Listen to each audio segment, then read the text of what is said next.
Journey for Truth Radio is on a path to explore other people's lives and experiences. Through our exploration, we can find answers that can lead us to feel passionate and excitement for our lives as well. Listen right here.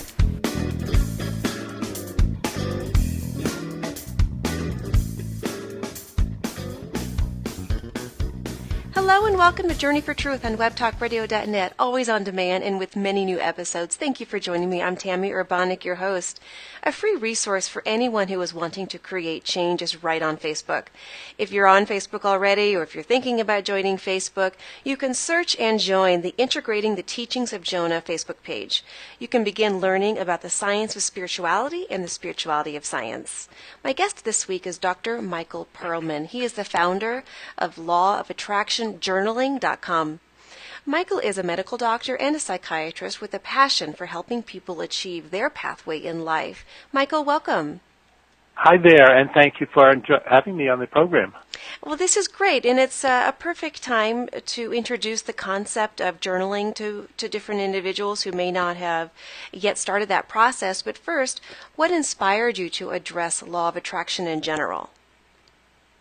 I think that's a big question. It had to do with my own pursuit of personal clarity in life, try to deal with those thoughts, feelings, behaviors that were discordant in my life, and speak or act in a way that I had wanted to be, that I admired in other people. And I just kept battered by, why did I feel bad? Why did I feel angry? And sometimes I felt good and could do good and speak well, and other times I was pushed away into some very negative feelings.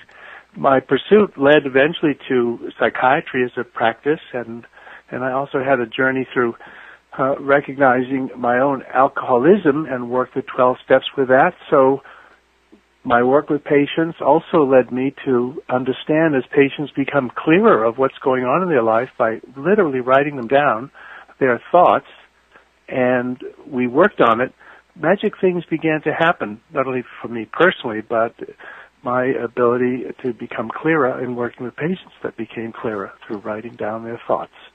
So that's a lot and a big summary, so see what you say about that. Well, you said magic things began to happen. Can you get a little bit specific with that?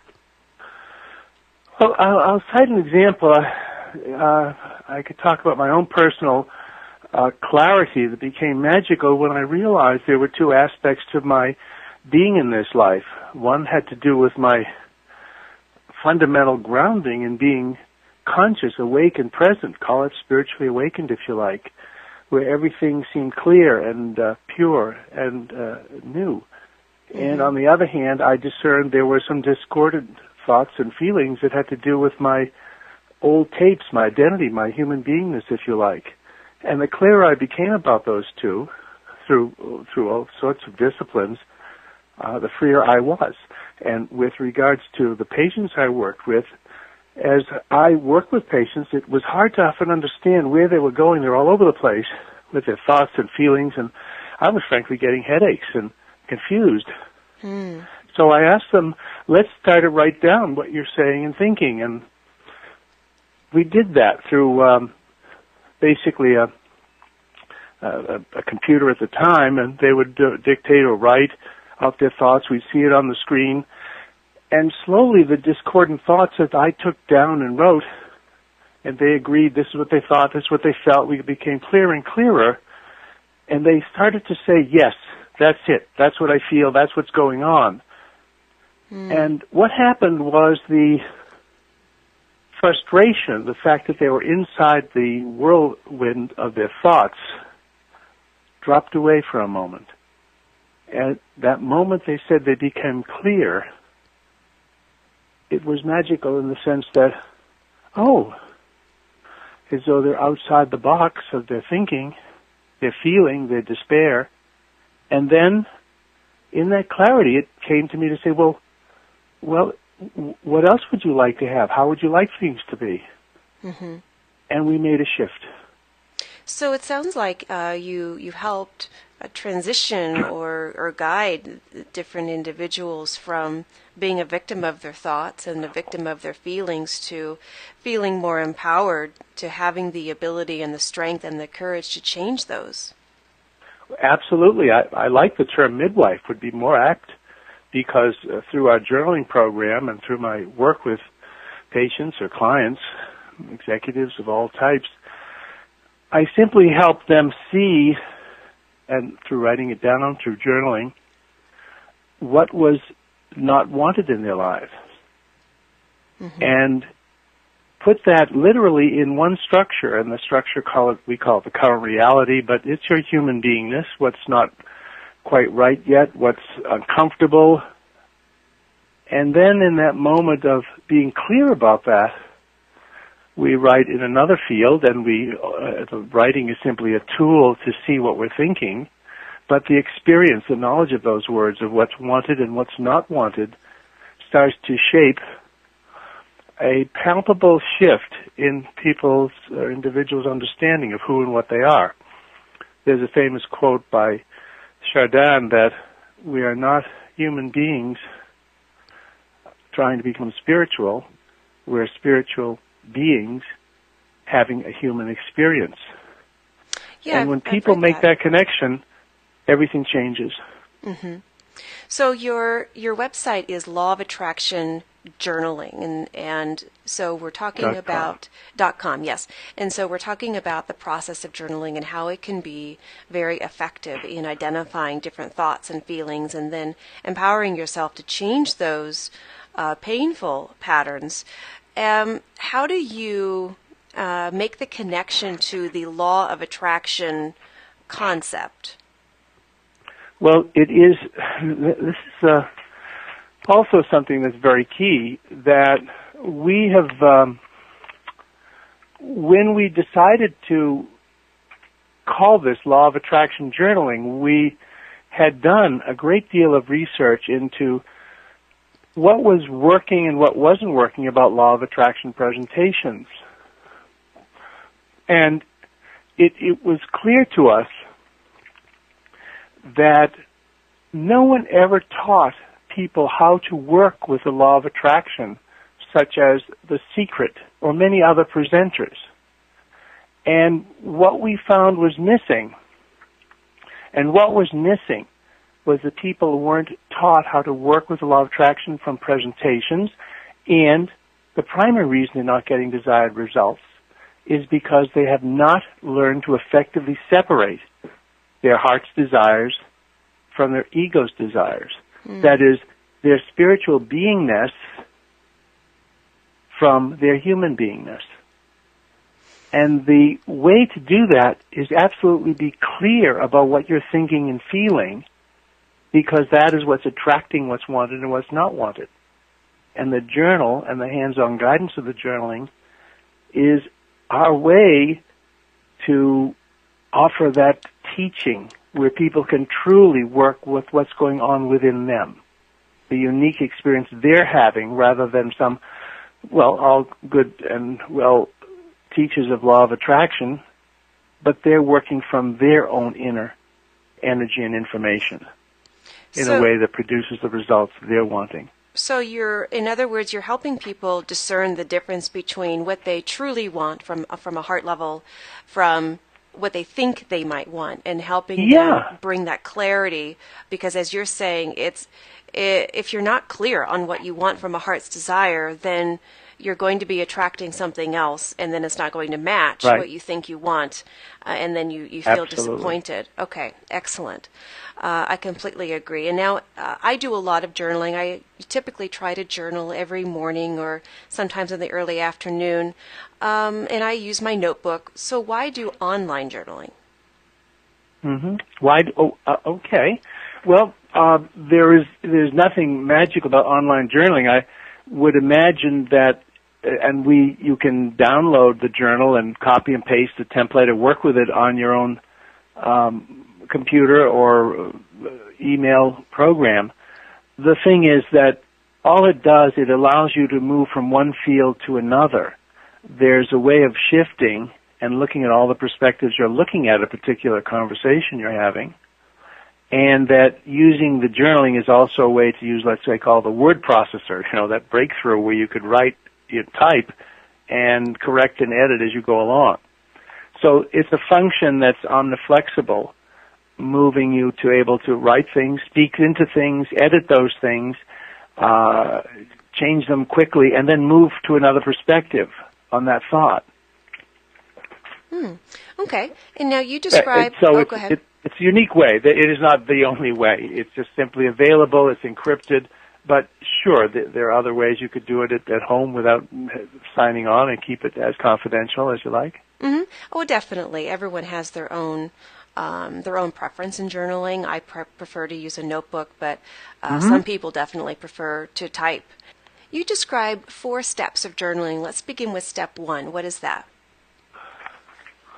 The 4 steps are part and parcel of different levels of understanding the concept of clarifying from law of attraction what's wanted and what's not wanted, and from that, quote, spiritual beingness and our human beingness. So that step 1 is that initial learning of appreciating contrast. So simply appreciating whatever you write down, whether it's wanted or unwanted, you can discern how uncomfortable you are or comfortable you are with it, and contrasting that with how you'd like things to be. Okay. Discern that answer, clarify it, whether what would be better and more exciting for you, and so forth. Okay. Appreciating contrast, making that distinction. And then what is the second step?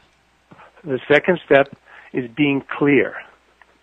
Once you've sort of articulated, and in our journal fields, let's say in our current reality, you might write about what's not yet quite right, things that are uncomfortable, or relationship issues, financial issues, personal career issues, and so forth.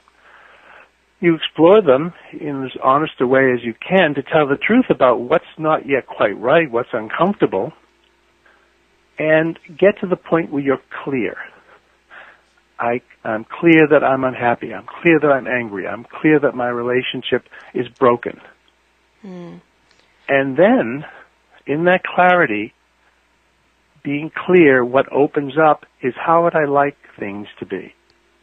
And you enter into wouldn't it be nice if? And then really, with that expanded consciousness, or sky is the limit, you can allow and open up to other intuitive thoughts, ideas, feelings that you would love to be, have, and be doing. I completely agree with that. There tends to be a lack of clarity many times with many different people, and that journaling can definitely help bring that clarity. For example, a person might say, "Well, I'm angry, and I've been angry," and so through that journaling process and that step 2 of clarity, they might actually discover it's not so much anger as fear. I'm actually very fearful, and I don't like being fearful, so I've developed this anger in order to cover up my fear. So then they have something a little different to work with in addressing the fear that could be really the core issue. So I completely agree that clarity needs to occur in order to take different steps and begin changing the patterns. So what about step 3? Well, the being clear of what's wanted or what's not wanted in step 3 is the creating a compelling vision. In other words, as you're clearer of what you're uncomfortable about, that space opening up for what you are wanting, allow yourself to imagine and intuitively open up to other thoughts, ideas, expand on that the things you'd love to have, how you'd like it to be. And what happens is that from that outside the box, from a different dimension, call it your spiritual dimension, other possibilities emerge. That's where you open up to your imagination, your heart, your love, your knowing, all those higher and more resonant vibrations of what you'd love to have. And as you capture those, your truth expands, your love expands, your heart expands, and you get a clearer and clearer picture of what is you, what's right for you, how you want things to be, just the way you want them to be. So step 3 sounds like it's a very clear step in moving in the direction of empowerment, how I want things to change, how I want Yes, to be the director of that. Yes, simply clear, this is who I am, this is what I want, this is how I want things to be. Mm-hmm. Notwithstanding any other external circumstance, notwithstanding the outward conditions. This is what my heart really desires. This is who I am, what I want, what I'm here to express. This is so, so important because we are consistently indoctrinated, programmed to follow the norm, go to work, earn our paycheck, pay our bills, and don't move beyond that concept of normal. And what you're asking people to do is to really move out of that concept of normal, to move into that area, that arena, if you will, of individuality and expression. Well, more than asking to move out, it's simply to see that as an aspect of them. That is the spiritual essence of who and what they are, of who they were before they came here in the human form. And then they get lost in the human form, and then they get all sorts of cultural, social, shoulds and should nots. All very valid, nice to have a job and earn a living and be responsible and all that. The problem is that the tail began to wag the dog. You forgot the connection to your spirituality, of enjoying the garden you've been given. Instead, you became a drudge, a slave to it. And this is a returning to it, not by moving in any particular way, but opening up to see what your truth is. Simply appreciating the contrast of what's going on, being clear, and then allowing more and more of your imagination to fill in what you know is your truth, or you get to know as your truth. Right. It's definitely an evolving process and something that sounds like something that can really help a person heal their depression or their anger or their lack of focus, direction, their lack of passion, and really develop strong passion and strong focus. So what is step 4 then? Well, step 4 is surrendering to the process, balancing serenity and passion with harmonious and reasonable actions. Surrendering to the process, balancing serenity with your passion, with only those harmonious and reasonable action steps, and that's it. Beautiful. So people can go to your website, lawofattractionjournaling.com, and they can then walk themselves through the 4 steps, right? Yes, they can. First you join the journal. Just put your email address or name, and you make your own password. We don't have any access. The journal's encrypted. We can't even access it. All we can do is sort of keep it, on our site, and that's it. You activate it by simply agreeing to, when you send those emails, those opt-in emails, and then you're on your way. Now, there's all sorts of prompts, guides. We have Thursday coaching seminars at 5 p.m. Eastern Time. There are downloads. When they get started, they'll get prompts for the various perspectives and categories. And by wonderful. Their email. Yeah. That would be very, very helpful for people who might be thinking, well, it sounds like a great concept, but I'm not even sure what to write. So you have these different prompts that can help them at least get that process started. Yes. Tami, the magic is this. There's all sorts of information flowing through people, and the TV, the radio, through their own heads. The journal is a way to take this one thought or this one issue or topic, put it down, and start to look at it and discern that something in what they're thinking and feeling is speaking to them, is revealing their truth as to what's wanted and what's not wanted.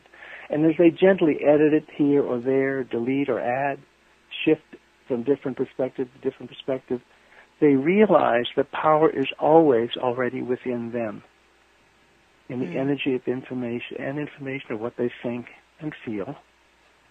And they have the power to edit it, reframe it to their heart's desires. That is excellent, and that actually answered my next question, unless there's more to the answer of my next question that you want to add. What is really the bottom line of what you want the listeners to take away from today's show? Great question. Thank you. I would say the bottom line is you have everything you need within you to design the life of your dreams, if only you will simply listen to what you're thinking and feeling, and the process to listen what you think and feel, literally write down this thought or that thought or this issue or the other, and see what it means for you right there and then. Step outside it, look at it from a third person disposition. Feels right, doesn't feel right, what would feel better? And start writing out what would feel better, and look at that. And by simply paying attention to what you think and feel, what you want, what you don't want, your external reality will start to change. Your internal reality will start to change too, as you get to know yourself as the predominant creative force in your life, that you are truly a spiritual being, having a human experience, and you are able to shape, to work with the garden you've been given in a way that's beyond anything I can describe, because each of us describes know how well we are happy and joyous and free. Mm-hmm. Exactly. And once we know, very close to what you just stated, once we know how powerful we are, there's really no stopping us. Yes. And I think that's what people really want to know, is that they have the power to create the change in their life they say they want. Exactly. You're not just a human doing, responding, reacting. Once you put down how difficult you feel or difficult situations are and observe it, something clicks as you become clear of anything discordant, uncomfortable, not wanted. In that clarity, you have an opening to the question and your answer. How would you like things to be? What would you like to have? And you're on your way. But the writing it down is key, because it boxes in your thinking. It boxes in the thoughts, and you begin to realize that you are not your thoughts. You're not your feelings. You're not your situation. You have them, and they are very, very editable, changeable, reframable. And now, where can people find more information on you? Let's give your website again. Well, it's lawofattractionjournaling.com. Okay. Just go there. And if they want to contact you, is that where your information is as well? Yes, all my information, contact information, and I'm very active in our Law of Attraction Journaling group. I should say there's a download, a rather starting guide, and our 4 steps, how best to use it. There are all sorts of prompts in the journal. We have the Thursday seminars, 5 p.m. Eastern Time. And I would add that we also have a Law of Attraction journaling community on Facebook that they can join. And they can join from within the journal they sign up from. And we have questions and prompts, and I engage people in questions and answer their questions through emails to me, or just go right to the site on the Facebook page and answer them. So there's always a dialogue. And we're all learning about how best to present this program. Well, thank you so much, Michael, for being a guest on my show today. Well, it's been my pleasure. I think I would say that as I speak and I'm aware of the words, I become clearer and clearer of how best to express this. And I am so grateful for the opportunity from you to share this and to learn more about how best to present it and what we're really doing. Well, it was a wonderful conversation, and I want to thank the listeners for joining me here as well on Journey for Truth on webtalkradio.net. Until next time, have a fantastic week.